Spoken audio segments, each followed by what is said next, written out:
Recorded Books and One-Click Digital present To Defy a Sheikh by Maisey Yates, narrated by Monda.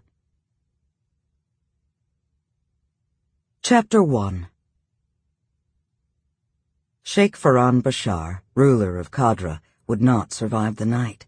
He didn't know it yet, but it was true. Killing a man was never going to be easy, but that was why she'd trained, why she'd practiced the moves over and over again, so that they became muscle memory, so that when the time came there would be no hesitation, no regret. She waited by the door of the Sheikh's bedchamber, a cloth soaked in chloroform in one hand, a knife stowed securely in her robe.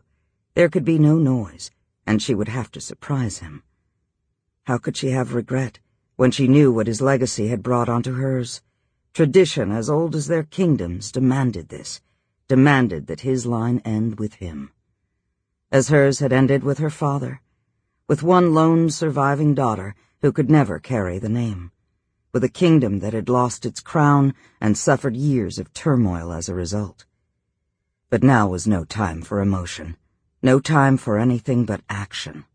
She'd gotten herself hired on at the palace a month ago for this very purpose, and Ferran had been no wiser. Of course he hadn't. Why would he ever look at her? Why would he ever recognize her? But she recognized him, and now she'd observed him, learned him. Sheikh Ferran was a large man, tall and lean with hard muscle and impressive strength. She'd watched him burn off energy in the courtyard, hitting a punching bag over and over again. She knew how he moved. She knew his endurance level. She would be merciful. He would feel nothing. He would not know it was coming. He wouldn't beg for his life. He wouldn't wait in a cell for his life to end, as her father had. It would simply end. Yes, unlike him, she would show mercy in that way at least. And she knew that tonight she would win. Or she would be the one who didn't live to see morning. It was a risk she was willing to take. It was one she had to take. She waited, her muscles tense, everything in her on high alert. She heard footsteps, heavy and even. It was Ferran, she was almost positive, as sure as she could be with footsteps alone.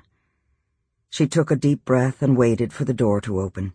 It did, a sliver of light sliding across the high-gloss marble floor. She could see his reflection in it, broad, tall, alone. Perfect. She just needed to wait for him to close the door. She held her breath and waited. He closed the door and she knew she had to... Sample complete. Ready to continue?